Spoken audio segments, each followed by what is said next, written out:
offered me money you don't have. I'm offering you an opportunity.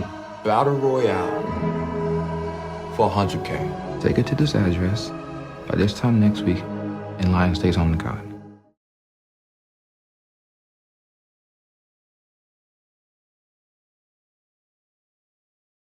Hey, Jim. Max, what's going on? How are you? I'm okay. How are you? Where are you at? I'm in Los Angeles. What about you? Chicago. Oh, great. Yeah, I can hear it in your voice. I've been getting that lately, people right away noticing, even though I'm from here originally. I was living in LA for the last few years, so I'm kind of back now for quarantine with family. But hopefully to be back out there soon. I love Chicago. It's the food. I mean, the everything about it. I always miss it. I love it. Weren't you here? I think you were here for Flower. Weren't you here doing a press tour? Yeah, I did some stuff with Zoe Deutsch and Joe Swanberg helped, and it was really, we just ate like animals, but it was really great. Any favorite spots? I love, is it called Johnny's Beef, the Italian beef place? Max, literally, I'm having that tonight. It's the best Italian. That was Italian ice. Did you try the ice from there? I mean, it's the best. Cold, and I went there after. I went there. I had the driver from the airport take me there. Yeah, there's two locations. There's one in Arlington Heights and one in I think Elmwood Park, I think, or something like that. But I mean, there's two locations of them. But I was obsessed with that. I love the burger at Au Cheval. Oh, so good. It was worth the wait, actually. And I love, what else I love? I love the hot dogs too. I wouldn't say I eat healthy when I'm there, but I don't. You can't, the beef's really hard. So funny you mentioned. I like Pequods for pizza. That's a good pizza. You know your stuff. Yeah, I love food. When you make movies, all you think about is when lunch is. So, well, look at you. You're probably. Wow, Johnny's is kind of like a hidden spot here. So if you tried it, that's awesome. That's my guilty pleasure almost. I live like a mile away from it, so I'm always hitting it up. A director and a producer named Chris Storer, who knows a lot about food, and he's a Chicago guy. His sister's Courtney Storer, who works at John and Vinny's here in LA. And Chris produced 8th Grade, which was one of my favorite movies. Oh yeah. And he is like a deep Chicago food king, and gave me all of the spots I needed to go to. He's responsible for Johnny's. Surrounding yourself with the right people, that's for sure. Yeah. Man, I'm so excited about this film. Was awesome. Like, I was so hyped for it as soon as I saw the trailer for it, and it was because I love Flower. I mean, that was one of my favorite kind of under the radar films that you did a few years ago. I mean, I thought it was so good, and now this one, it was such a difference in the movie, in a sense, like, because you've done a lot of like TV work too, and a lot of romantic comedy sort of thing. I'm like, whoa, I almost was surprised. I'm like, is this Max Winkler for sure doing this? Yeah, I like to switch it up, man. Did.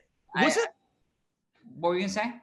I mean, was it challenging to kind of like switch up to this sort of genre? I mean, you went like, it was a human story for first and foremost, in so many elements. But I was almost wondering, like, what kind of inspired you and the writing team to come up with this story? Because like, you see sometimes movies similar to in that essence, right?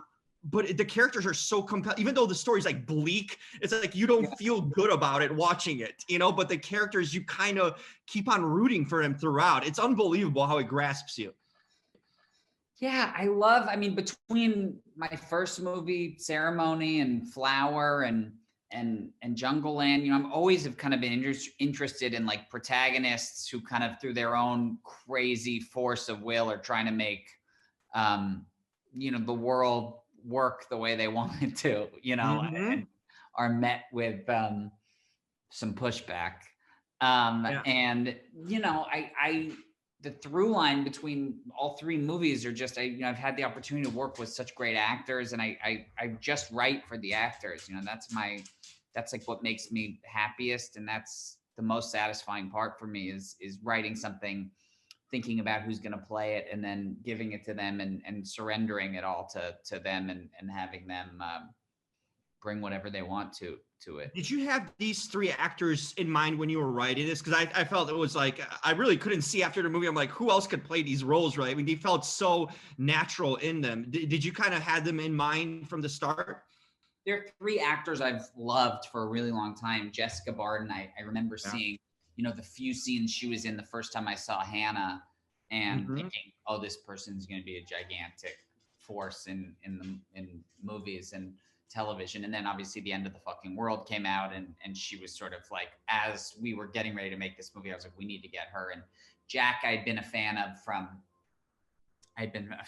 since Startup and 71. And Charlie is somebody who I came to later. I'd always been a fan of his, but he worked with my friend James Gray, who had nothing but amazing things to say about him in The Lost City of Z. And then it actually was King Arthur that I'd seen and loved, contrasted to popular belief, because I actually thought that movie was great. And I think Charlie was amazing in it, that I felt like he could be a really good Stanley Kaminsky. It was crazy in a sense too, because I kept on thinking to myself, is Stanley a really good fight promoter or a shitty, horrible one? I couldn't figure that out throughout. He's shit, but he tries his best. He puts so much effort into it, and like he's willing to sell out anything to do it. So I'm thinking it's kind of. Hi, Jess. Hi, I'm really sorry. I got stuck on another call. I'm sorry. Hi. Hey, where are you at? You're in the sunny area and then like with I'm green. in Los Angeles. There you go. You found a good spot. Good for you, Jess. It really is. It's kind of cold today, though. You're a little blocked by the sun, Jess. You might want to just. Oh, no. Oh, shit. Oh, she had a good. You covered this. Either your head has blocked or you. Yeah. Okay, great. There we go. Much better. Well, glad to have you, Jess. I was gonna say, I'm like, I think I have like the 6 degrees of separation with you, because I just interviewed Haley Law and Fionn O'Shea. I'm like, they worked with you. So like, well, I used to live with Fionn and Haley. No way. Yeah, I lived with Fionn. We had an apartment. We had to let it go because of coronavirus. Because I got stuck here. So I lived with Fionn for a really long time. Oh my God, I got mud all over my jumper. Okay. I lived with him for a whole year. And then I lived with Haley in Los Angeles, and now she lives with her boyfriend. Yeah, she's in Vancouver right now. I talked to her, and Fionn, I mean, it's so crazy because they have movies releasing too right now. So and both their movies are amazing as well. They really are. Literally, these have been my 3 favorite movies: Jungleland and Dating Amber with Fionn, and Echo Boomers with Haley. They've been like the 3 best movies I've seen this year, I think. I keep the right company then. Yeah, you do. Like, everyone surround yourself. And Jess, you worked with Max's dad too, right? In an upcoming movie, I think. Yeah, in Pink Skies Ahead. Henry plays my pediatrician. Max, was this kind of a chance that had happened, or what? Totally random. Jess and I had made our movie together before, and then Kelly Oxford I knew Jess was going to do Kelly Oxford's movie, and Kelly had reached out to my dad, and my dad had asked me what I had known about her, and I told him, how talented Jess was and how fun it would be to act in a scene with her. And it's really a funny chance of serendipity. Small world, but everything revolves around Jessica, it seems like. So that's pretty good, Jess. Yeah, I actually, do you know what?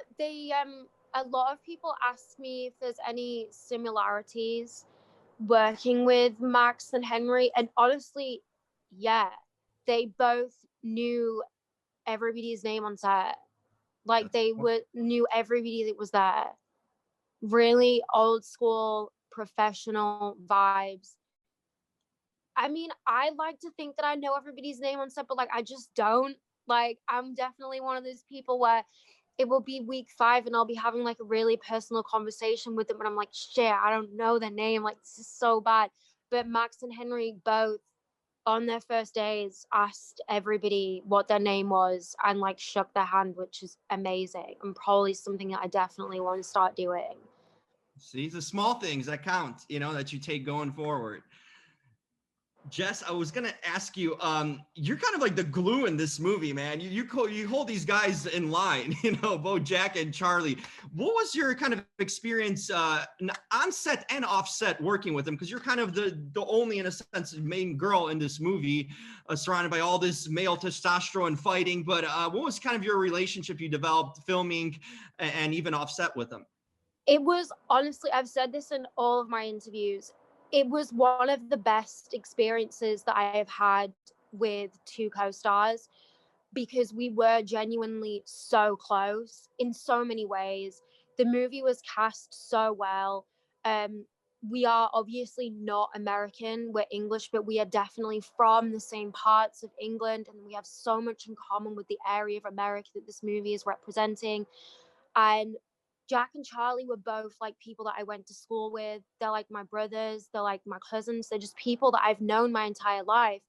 And what we could get from that was these really extraordinary connections that definitely translate to screen, and you can see it, and off screen it was there as well. The three of us just knew exactly how to make each other laugh, make each other feel comfortable, make each other feel annoyed, like we really knew each other inside and out. And I mean, honestly, what you see on screen is what you got off screen as well. We were just three people that really understood what made the other two work. And I can't think of another time that I've experienced this. And it really was really smart casting. And that's the chemistry that you see in the movie with all three of us. Max, did you notice that throughout filming their friendship, kind of their bonds like forming out off the set too, and how it translated to on screen for you? I did, yeah. They were all incredibly professional but we laughed a lot, and I really liked watching all three of them get along, and the banter between Jess and Jack was very, very Oh wait, I just got asked to move my camera. Wait, yeah, I can do it. Can do it. Max, I was going to ask you too about the characters. Did you kind of envision when you do sort of movies like that with characters, what do you kind of see after the end credits start rolling? What did you kind of envision for these characters for the future of their lives? And because their story kind of we start with, it's bleak. They're all at a point of their lives, they're just survivors, literally. Where did you kind of envision their future? Did you see sort of, if you were to write a longer, let's say, story to this, where do you kind of envision them? I imagine Stanley Kaminsky in jail bragging to all of his friends at lunch that his brother finally made it. And I imagine him finally sleeping well and making friends and taking bets. I want to watch that movie. That's so good. It's and I imagine that always. And I think of him just like hustling in jail, talking about how his brother finally made it. And you've seen a smile at the very end of the movie. He's ready to go. It's a movie kind of about a toxic relationship, which is two people who are so deeply enmeshed in each other's lives that are figuring out how to properly exit them because they've outgrown each other.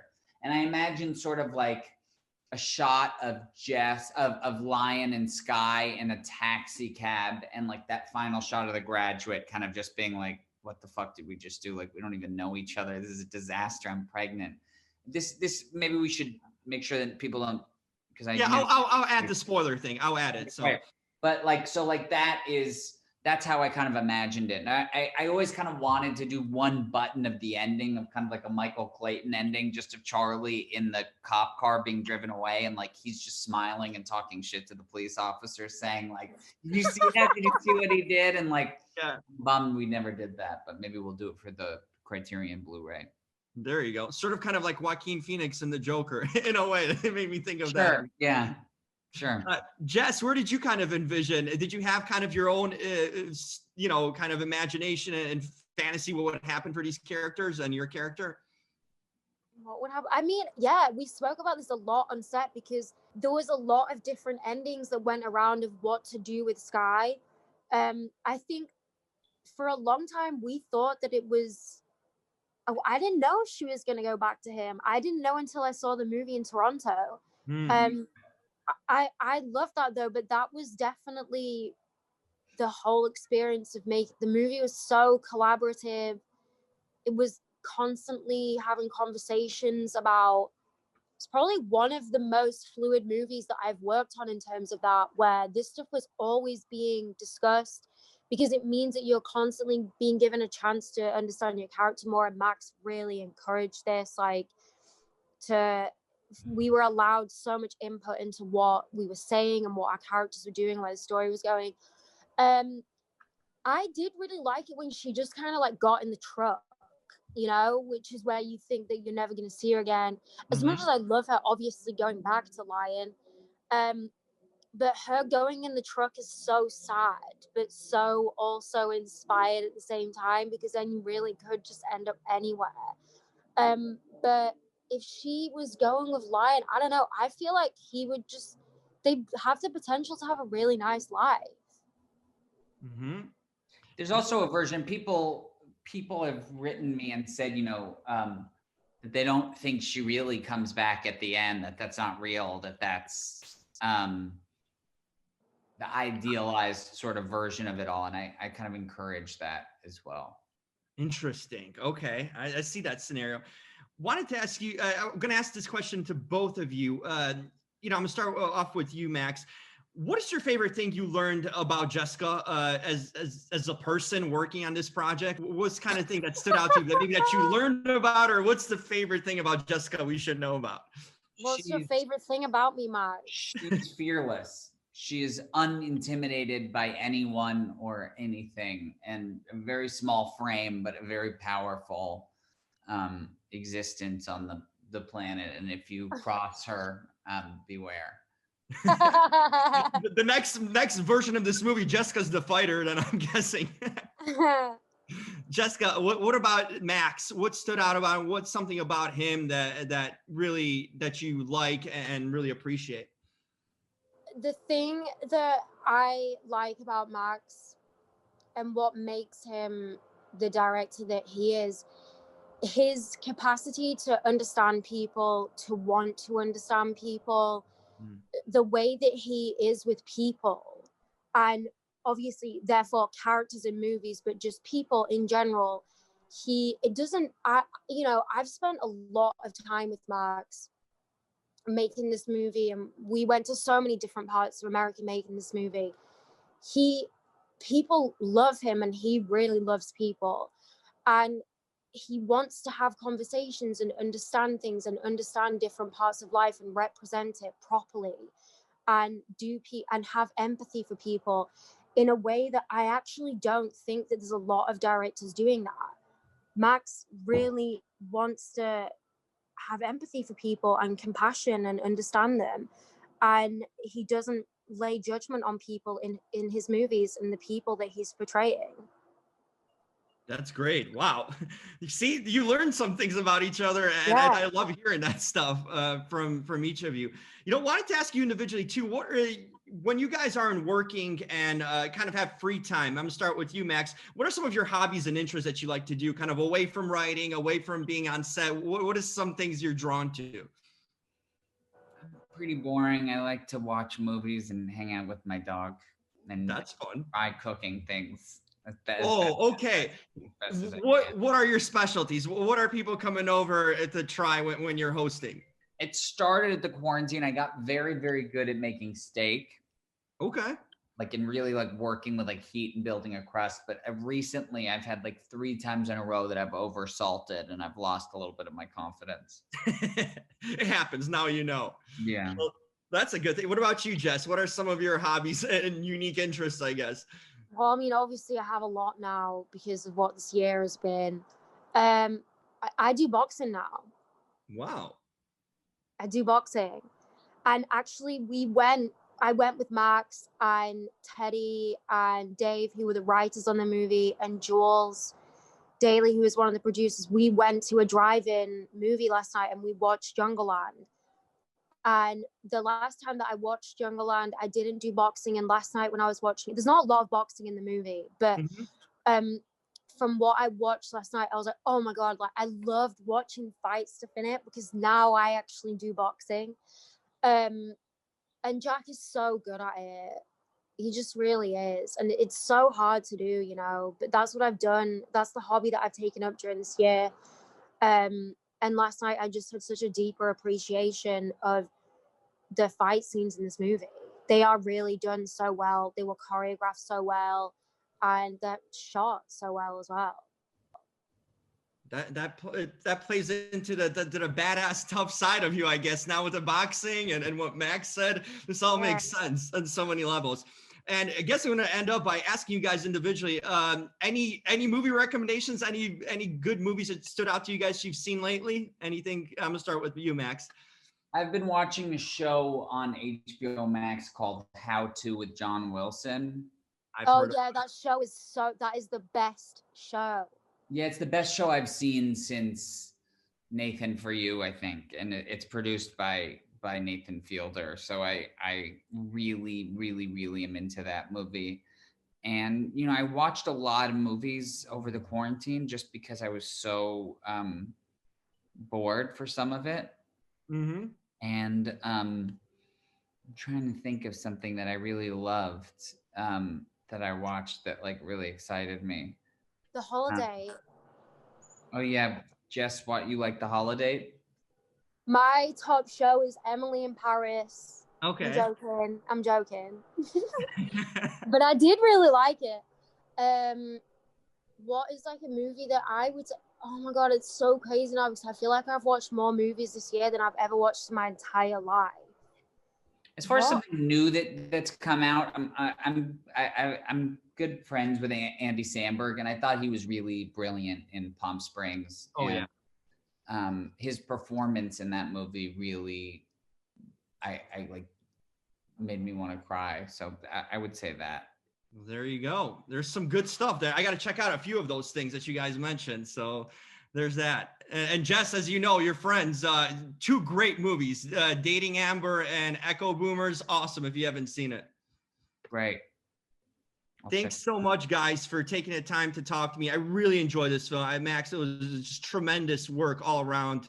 I can't wait for what's next for you and Jessica, but a heck of a job. And I really hope people check this out. I really appreciate it, Jim. Thank you very, very much. Thanks, Max. Thanks, Jess. Take care, guys. See you, Jim. You don't know why I do what I do.